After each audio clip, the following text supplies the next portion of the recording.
అందరికీ praise the lord. ఈరోజు దేవుడు మనకిచ్చినటువంటి వాక్య భాగము సామెతల గ్రంథము 14వ అధ్యాయము 19వ వచనము. చెడ్డవారు మంచివారి ఎదుటను, భక్తిహీనులు నీతిమంతుల తలుపునొద్దను వంగుదురు. ఇక్కడ మనం గమనించినట్లయితే చెడ్డవారు తర్వాత భక్తిహీనులు అనేటువంటి రెండు విషయాలు మనకు కనిపిస్తూ ఉంటున్నాయి. ఈ ఇద్దరు ఏం చేస్తారంట అంటే మంచివారి ఎదుట తర్వాత నీతిమంతుల ఎదుట వాళ్ళు ఏం చేస్తారంటే వంగుతారు అనేటువంటి విషయాన్ని ఈ యొక్క వాక్య భాగంలో దేవుడు మనకు తెలియజేస్తూ ఉంటూ ఉన్నాడు.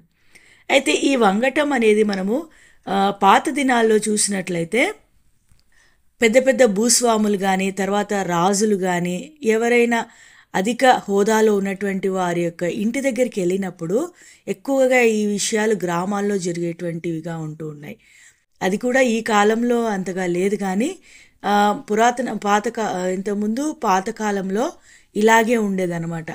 ఎవరైనా పెద్దింటి వారు తర్వాత భూస్వాములు చాలా డబ్బున్న వాళ్ళ ఇంటి ముందుకు వెళ్ళినప్పుడు ఏం చేస్తారంటే చెప్పులు చేత్తో పట్టుకొని పోవటము, తర్వాత లేకపోతే తల దించుకొని పోవడము, అలా ఈ వెళ్ళేటువంటి గ్రామాలు చాలా ఇదివరకు దినాల్లో ఉండేటివి అనమాట. అంటే ఇది దేన్ని చూపిస్తుందంటే ఈ వంగటం అనేది వారు ఒక ఉన్నత హోదాలో ఉన్నారు, వారు ఘనులైనటువంటి వారుగా ఉన్నారు, మేము చాలా తక్కువ వారంగా ఉన్నాము, వారి ఎదుట మేము తగ్గించుకుంటున్నాము, మా యొక్క గర్వం వారి ఎదుట మేము కనుపరచలేము, వారిని గౌరవిస్తూ ఉన్నాము అనేటువంటి విషయాన్ని ఈ యొక్క వంగటం అనేది ఆ దినాల్లో చూయించినట్లుగా మనము చూడవచ్చు అనమాట. అయితే ఇక్కడ కూడా మనము ఈ వంగటం అనే దాన్ని చూసినట్లయితే ఎవరైతే మంచివారుగా ఉంటూ ఉన్నారో, ఎవరైతే నీతిమంతులుగా ఉంటూ ఉన్నారో వారి ఎదుట ఇదే విషయం జరుగుతుంది. సంపద, ధనము, ధాన్యము, ఐశ్వర్యము ఇవన్నీ కలిగినటువంటి వారి ముందు వంగుతారు అనేటువంటి విషయము ఈ లోక సంబంధమైనటువంటిది. కానీ అయితే దేవుని వాక్యం ఏం చెప్తుందంటే అలాంటి వారి ముందు వంగటం అనేది దేవుని వాక్యం చెప్పటం లేదు, అలాంటి వారి ముందు తగ్గించుకొని ఉండమని దేవుని వాక్యము చెప్పటం లేదు. కానీ మంచివారు ఎవరైతే ఉంటూ ఉన్నారో తర్వాత నీతిమంతులుగా ఎవరైతే ఉంటూ ఉన్నారో వారి ఎదుట ఖచ్చితంగా వంగేటువంటి అనుభవం కలిగి ఉంటారు అనేటువంటి విషయాన్ని దేవుడి దినాన తెలియజేస్తూ ఉంటూ ఉన్నాడు. అయితే నీవు నేను మంచివారుగా ఉంటే మనం ఏం చేయాల్సిన అవసరం లేదు, మనము వంగాల్సిన అవసరం లేదు, ఇతరులను గౌరవించేటువంటి విషయంలో ఇతరులకు భయపడాల్సిన అవసరము లేదనమాట. అయితే ఎవరు వంగుతారంట, ఎవరు భయపడతారంట, ఎవరు తగ్గించుకోవాల్సిన అవసరం ఉందంటే చెడ్డవారంట, తర్వాత భక్తిహీనులు అనేటువంటి విషయాన్ని ఇక్కడ దేవుని వాక్యంలో మనం చూస్తూ ఉంటూ ఉన్నాం. అయితే ఈ 4 విషయాల గురించి దేవుని వాక్యం ఏం చెబుతుంది? చెడ్డవారు, తర్వాత మంచివారు, భక్తిహీనులు, నీతిమంతులు, ఈ నలుగురి గురించి దేవుని వాక్యంలో ఏం రాయబడి ఉన్నది అనేది మనం ఈ దినాన చూస్తాం. అసలు చెడ్డవారంటే ఎవరు, మంచివారంటే ఎవరు, భక్తిహీనులంటే ఎవరు, నీతిమంతులంటే ఎవరు, వారెవరో తెలిస్తేనే కదా మనం ఏ జాబితా కిందికి వస్తామో మనకు అర్థమవుతుంది. మొట్టమొదటిగా మనము చెడ్డవారంటే ఎవరో చూస్తాం. చెడ్డవారంటే చెడ్డ పనులు చేసేటువంటి వారిని ఏమంటారు? చెడ్డవారు అని అంటారనమాట. అయితే దేవుని వాక్యంలో ఈ యొక్క చెడు పనులు చేసినటువంటి వారు ఎవరైనా ఉన్నారా? దేవుని దృష్టిలో చెడు కార్యాలు, దైవజనుల దృష్టిలో చెడు కార్యాలు చేసి వారు చెడ్డది చేస్తూ ఉన్నారు, చెడ్డ పనులు చేస్తూ ఉన్నారని ఎవరి గురించి అయినా రాయబడి ఉందా అనేది మనం చూసినట్లయితే సంఖ్యాకాండంలో మనకు ఒక మాట కనబడుతుంది. సంఖ్యాకాండం 11వ అధ్యాయము 10వ వచనం మనం చూసినట్లయితే, జనులు తమ తమ కుటుంబములలో ఎవరి గుడారపు ద్వారమునొద్ద వారు ఏడవగా మోషే వినెను. యెహోవా కోపం బహుగా రగులుకొనెను, వారు ఏడ్చుట మోషే దృష్టికిని చెడ్డదిగా నుండెను. ఇక్కడ ఏడుస్తూ ఉన్నారంట. ఏడవటము అనేది దేవునికి కోపం పుట్టించిందంట. తర్వాత అది ఒక చెడ్డ పనిగా ఇక్కడ పరిగణించబడింది అనమాట దేవుని వాక్యంలో మోషే దృష్టికి. అయితే ఇక్కడ మనం గమనించినట్లయితే ఈ చెడు పని ఏంటి? ఏడవడం ఏమైనా చెడ్డ పనా? ఎందుకు ఏడుస్తామండి? ఏదైనా దుఃఖం వచ్చినప్పుడు ఏడుస్తాం, ఏదైనా బాధ కలిగినప్పుడు ఏడుస్తాం, ఏదైనా మనము దొరకాలనుకున్నది మనకు దొరకనప్పుడు బాధపడతాం, ఏడుస్తాం అనమాట. మరి ఏడవటం చెడ్డ పనా? అనేది మనం చూసినట్లయితే ఏడవటం అనేది చెడ్డ పని కాదు. కానీ అయితే ఇక్కడ వీళ్ళు ఎందుకు ఏడుస్తున్నారు అనేది కూడా చాలా ప్రాముఖ్యమైనటువంటి విషయంగా మనము చూడాలన్నమాట.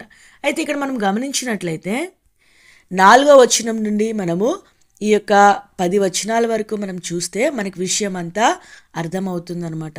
అయితే ఈ ఇజ్రాయేల్ జనం ఇక్కడ ఏడ్చినట్లుగా మనము చూడవచ్చు అనమాట. అయితే వీరు దేనికోసం ఏడుస్తూ ఉన్నారంటే, వారు ఐగుప్తు దేశంలో వారు వేటినైతే విడిచిపెట్టొచ్చారో, వేటినైతే వారు అనుభవించి ఇవి మాకొద్దు, మేము దేవుని దగ్గరికి వస్తాము అనేటువంటి దేవుణ్ణి స్తుతించడానికి వారు ఎర్ర సముద్రము గుండా బాప్తీసం తీసుకొని బయటికి వచ్చిన తరువాత వారు ఆశిస్తూ ఉన్నటువంటి వాటి గురించి, వారు కోల్పోయి వారు విడిచిపెట్టి వచ్చిన వాటి గురించి వాళ్ళు ఏం చేస్తున్నారు? ఏడుస్తున్నారనమాట. అయితే నీ జీవితంలో, నా జీవితంలో దీన్ని గురించి మనము అర్థం చేసుకునవలసినటువంటి విషయం ఏంటంటే, మన జీవితాల్లో మనం కూడా దేవుణ్ణి ఎరగక ముందు, అంటే ఐగుప్తులో ఈ లోకం అనేటువంటి ఈ యొక్క పాపపూరితమైనటువంటి యొక్క దేశంలో మనం ఏదైతే అనుభవించామో, ఏ ఆకర్షణలకు, ఏ యొక్క విలాసాలకు, ఏ యొక్క ఆనందాలకు, తాత్కాలికంగా ఉండేటువంటి సంతోషాలకు వేటినైతే మనము విడిచిపెట్టి వచ్చామో వాటిని మళ్ళీ మళ్ళీ చేయాలనుకోవడం, మళ్ళీ వాటిలో పాలు పొందాలనుకోవడం, వాటి విషయమై మన హృదయంలో మనము బాధపడుతూ ఉండటం అనేది విషయం అనేది దేవుని దృష్టిలో కోపం పుట్టించేదిగా ఉంటుంది. తర్వాత ఆయనకు ఇష్టం లేనటువంటిదిగా ఉంటుంది. అదొక చెడ్డ పనిగా ఇక్కడ దేవుని వాక్యంలో దేవుడు మనకు ఈ దినమున తెలియజేస్తూ ఉంటూ ఉన్నాడు. అంటే ఇప్పుడు మనం గమనించినట్లయితే వారు ఎందుకు అలాగా వాటి గురించి ఆలోచిస్తూ వచ్చారంటే, ఇక్కడ మనం చూసినట్లయితే 6వ వచనము, ఈ మన్నా కాక మా కన్నుల ఎదుట మరేమీ లేదని చెప్పుకొనిరి. ఆ మన్నా కొత్తిమీర గింజ వలె ఉండెను, చూపునకు అది బోలము వలె ఉండెను. ఇక్కడ మనం గమనించినట్లయితే అక్కడ చాలా రకాలైనటువంటి ఆనందాలు, విలాసాలు ఉంటూ ఉన్నాయి. వాటినన్నిటినీ వదిలిపెట్టి ఇక్కడ కేవలము మన్నాను మాత్రమే వీళ్ళు తింటూ ఉన్నట్లుగా మనము చూడవచ్చు. మనం కూడా ఈ లోకంలో ఉన్నటువంటి మనము ఈ లోక ఆకర్షణలకు మనము విడిచిపెట్టి మనము యేసు ప్రభువుని ఎరిగి దేవుణ్ణి నమ్మి ఆయన యందు విశ్వాసముంచి కొనసాగుతూ ఉన్నప్పుడు మనకెప్పుడు ఒకటే ఉంటుంది, ప్రార్థన, వాక్యము, మందిరం, ప్రార్థన, వాక్యము, మందిరం. ఇది మనకి బోర్గా అనిపించినట్లుగా అనిపిస్తూ ఉంటుంది అనమాట. అంటే అలాగే వారి జీవితాల్లో కూడా మన్నానే ఎప్పుడూ తింటూ ఉండటం వల్ల వారు ఎక్కడ ఐగుప్తు దేశంలో ఏదైతే తిన్నారో అవి వారికి జ్ఞాపకం వచ్చినట్లుగా మనము చూసామన్నమాట. అయితే నీ జీవితంలో, నా జీవితంలో దేవుడు కోరేది ఏంటంటే, మన జీవితాల్లో ప్రార్థన, వాక్యము, మందిరము, దేవుడు దేవుడు అనేటువంటి ఈ యొక్క పదాలు మనకి బోరుగా అనిపించిన అవే మన జీవితాల్లో ఉన్నా కూడా మనము వాటి యందు ఆనందించేవారుగా ఉండాలి. కానీ వాటి యందు విసుగు చెందేవారంగా ఉండి పాత జీవితానికి మరలా వెళ్ళాలన్నటువంటి ఆలోచన మనలో కలిగిందంటే అది దేవునికి ఇష్టమైనది కాదు, ఒక చెడ్డ పనిగా దేవుడు పరిగణిస్తూ ఉన్నారు. ఆ విధంగా నీ జీవితంలో, నా జీవితంలో అటువంటి ఆలోచన కలిగి ఉంటే నీవు, నేను, మనందరం కూడా చెడ్డవారంగానే ఉంటామన్నమాట. ఇలాగ చెడ్డవారంగా ఉన్నప్పుడు మనం ఏం చేస్తాము? ఖచ్చితంగా నీతిమంతులైనటువంటి వారికి, మంచివారైనటువంటి వారికి మనము వంగేటువంటి స్వభావంలో ఉంటాం. కానీ ఇతరులు మనల్ని గౌరవించేటువంటి అనుభవంలో మనము ఉండము అనేటువంటి విషయాన్ని దేవుడు తెలియజేస్తూ ఉంటున్నాడు. అందుకోసమే ఇదే విషయము కొత్త నిబంధనలో పౌలు భక్తుడు కూడా రాస్తూ అంటాడు. 1 కొరింథీ రాసిన పత్రిక 10వ అధ్యాయము 6వ వచనంలో మనం చూస్తే, వారు ఆశించిన ప్రకారము మనము చెడ్డవాటిని ఆశింపకుండునట్లు ఈ సంగతులు మనకు దృష్టాంతములుగా ఉన్నవి. వాళ్ళు అలా చేశారని మనకి ఎందుకు రాసి పెట్టారంటే మన జీవితాలు కూడా అలాగే ఉండవచ్చు. అయితే మనం ఏం చేయాలి? అరణ్యంలో రాలిపోకుండా, అరణ్యంలో సంహరింపబడకుండా, ఆయనకి అయిష్టమైనటువంటి వాటిని మనము ఆశించి, అలాగున చెడ్డవాటిని మనము ఆశించి మనము చెడ్డవారముగా చేయబడకుండా ఉండాలని దేవుని వాక్యంలో దేవుడు ముందుగానే మన కొరకు ఇవన్నీ రాయించి పెట్టాడు అనేటువంటి విషయాన్ని పౌలు భక్తుడు కొత్త నిబంధనలో కూడా జ్ఞాపకం చేస్తూ ఉంటూ ఉన్నాడనమాట. కావున నీ జీవితంలో, నా జీవితంలో అటువంటి చెడ్డవారిలో మన యొక్క చెడ్డవారి జాబితాలో మనం కూడా ఉన్నట్లయితే మనల్ని మనం సరి చేసుకొని దేవుని వైపు, దేవుడిచ్చేటువంటి మన్నా, దేవుడిచ్చేటువంటి వాక్యము, దేవుడిచ్చేటువంటి ప్రార్థన, దేవుడిచ్చేటువంటి మందిర సహవాసంలో మనం కొనసాగుతూ మంచివారుగా జీవించాలని దేవుని వాక్యంలో దేవుడు మనకి ఈ దినమున తెలియజేస్తూ ఉంటూ ఉన్నాడు. మరి మంచివారంటే ఎవరు? ఎవరైతే చెడ్డ పనులు చేయరో వాళ్ళు మంచివారనమాట. ఈ మనము చూసినటువంటి ఈ యొక్క చెడ్డ పని మన జీవితంలో లేకపోతే మనమును మంచివారంగా ఉంటాము. అలాగున మంచివారుగా ఉండడానికి దేవుడు మనందరికీ సహాయం చేయనుగాక. మనం ఇంకో మాట చూస్తూ వచ్చాం, భక్తిహీనులు. మరి భక్తిహీనులు అంటే ఎవరు? భక్తిహీనుల గురించి దేవుని వాక్యంలో ఏం రాయబడుతుంది అని మనం చూసినట్లయితే కీర్తనల గ్రంథము 73వ అధ్యాయము 12వ వచనం మనం చూసినట్లయితే, ఇదిగో ఇట్టివారు భక్తిహీనులు. ఈ యొక్క మాటలు ఆసాపు రాస్తూ ఉంటున్నాడు. ఎవరు భక్తిహీనులు అనేటువంటి విషయాలు ఇక్కడ స్పష్టపడుతూ ఉంటూ ఉన్నాయి. మీరు గమనించినట్లయితే తర్వాత చదివితే 6వ వచనం నుండి 12వ వచనం వరకు ఉన్నటువంటి ఆ యొక్క లక్షణాలు కలిగినటువంటి వారందరూ కూడా భక్తిహీనులుగా ఇక్కడ చెప్పబడుతూ ఉంటున్నదనమాట. భక్తిహీనులకు ఏ ఏ లక్షణాలు ఉంటాయో క్లుప్తంగా నేను కేవలం పదాలు మాత్రమే మీకు చెప్తాను. గర్వం ఉంటుందంట వారిలో, తర్వాత బలాత్కారం ఉంటుంది, తర్వాత క్రొవ్వు చేత వారి కన్నులు మెరకలు, అంటే కళ్ళు కానరాకుండా ఉంటాయి అంటుంటారు కదా మనము. అలాంటి పరిస్థితిలో ఈ భక్తిహీనుల కళ్ళు ఉంటాయంట. తర్వాత వాళ్ళు ఎగతాళి చేస్తూ ఉంటారంట. తర్వాత వారి నాలుక ఎలా ఉంటుందంటే భూసంచారం చేస్తూ ఉంటుంది. అంటే ఇక ఎప్పుడు ఇంకా ఈడు మాట తీసుకుపోయి అక్కడి మాట తీసుకుపోయి ఇంకొక చోట ఒక్క మాటకిన తెలిసిందనుకో, అది భూసంచారం. అంటే భూమి మీద ఉన్న ఆయన ఎక్కడికైతే తిరగలుగుతాడో అక్కడికి మొత్తానికి ఆ యొక్క వార్తను తీసుకొని వెళ్ళేటువంటి వాడుగా ఉంటాడనమాట. తర్వాత ఈ భక్తిహీనులు ఏమనుకుంటారంట, దేవుడికి ఏం తెలియదులే, ఆయన ఏం చేస్తాడో ఒకవేళ తెలిసినా కూడా ఆయనకేం తెలివి లేదు అనేటువంటి ధోరణిలో వాళ్ళు ఆలోచిస్తూ ఉంటారు. అటువంటి వారు భక్తిహీనులు అనేటువంటి విషయాన్ని ఆసాపు ఇక్కడ రాస్తూ ఉంటున్నాడు. తర్వాత వీరు ఎల్లప్పుడూ నిశ్చింత గలవారై ధనవృద్ధి చేసుకుందరు. ఇంకా వాళ్ళకి దేవుడు లేదు, దయ్యము లేదు, ఏం లేదనమాట. వాళ్ళగా ఉండేదేంది, ఎప్పుడెప్పుడు డబ్బులు సంపాదించుకుందామా, ఇంకా డబ్బుల కోసమే వాళ్ళు ప్రయాసపడుతూ ఉంటారు.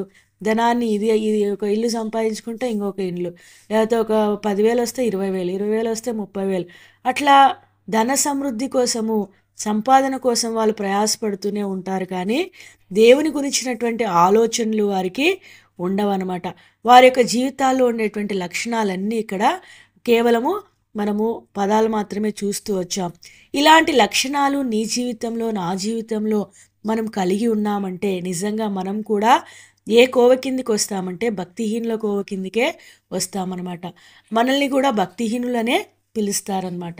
కాబట్టి మనం ఇలాంటి ప్రవర్తన కలిగి ఉంటే మనలో గర్వం కానీ, తర్వాత బలాత్కారం కానీ, మనకు క్రొవ్వు చేత మన కన్నులు పైకెక్కి మాట్లాడుతూ ఉన్నప్పుడైతేనేమి, ఎగతాళి చేస్తూ ఉంటే, తర్వాత మన యొక్క నాలుక ఒక చోట ఉండకుండా భూమి మొత్తం తిరిగి వస్తూ ఉంటే, అలాంటి ప్రవర్తన, అటువంటి ఆలోచనలు మనకు కలిగి ఉన్నట్లయితే మన జీవితాల్లో మనం కూడా భక్తిహీనులమే, నీతిమంతులం ఎంత మాత్రమును కాదు. మనం ఖచ్చితంగా ఇతరులకు ఏం చేయాలి, మనము తల వంచాల్సినటువంటి పరిస్థితే, సిగ్గుపడవలసినటువంటి పరిస్థితే అనేటువంటి విషయాన్ని దేవుడి దినాన మనకు తెలియజేస్తూ ఉన్నాడు. అయితే మరి నీతిమంతులంటే ఎవరు? ఇంతవరకు మనం చెడ్డవారంటే ఎవరో చూసాము.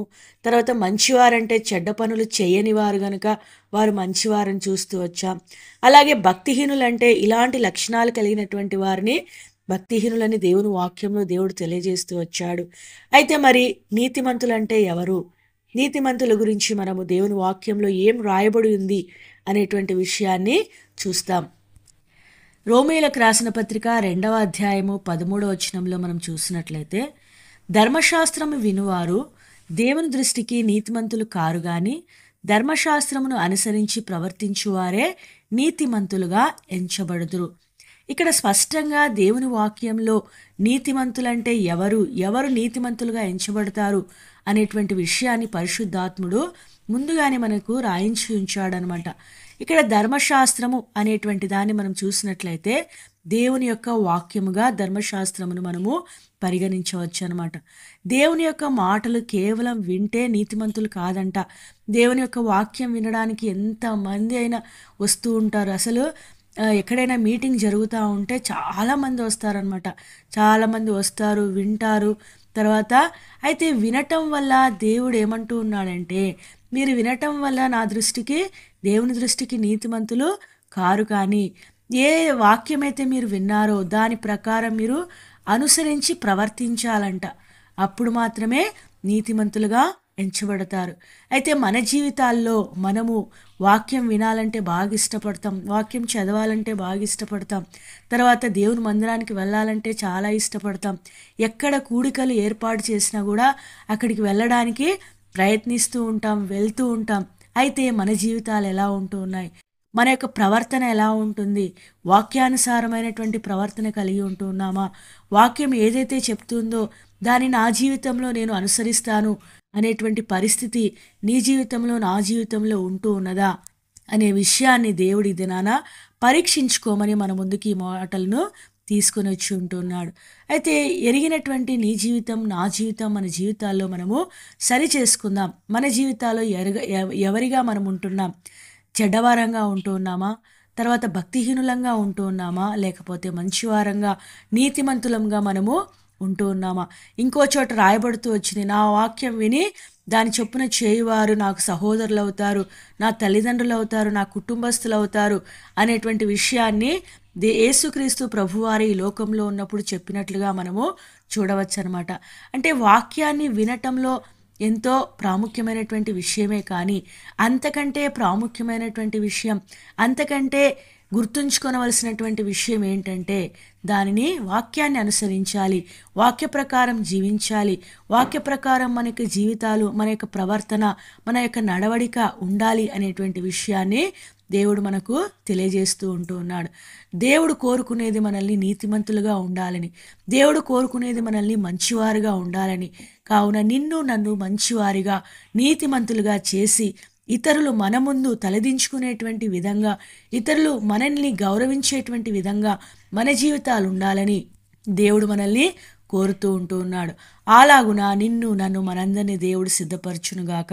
మరొకసారి మనకిచ్చినటువంటి వాక్య భాగంను చదువుకొని ముగించుకుందాం. సామెతలు గ్రంథము 14వ అధ్యాయము 19వ వచనము. చెడ్డవారు మంచివారి ఎదుటను, భక్తిహీనులు నీతిమంతుల తలుపునొద్దను వంగుదురు. దేవుడి కొన్ని మాటలను దీవించి ఆశీర్వదించునుగాక. ఆమేన్.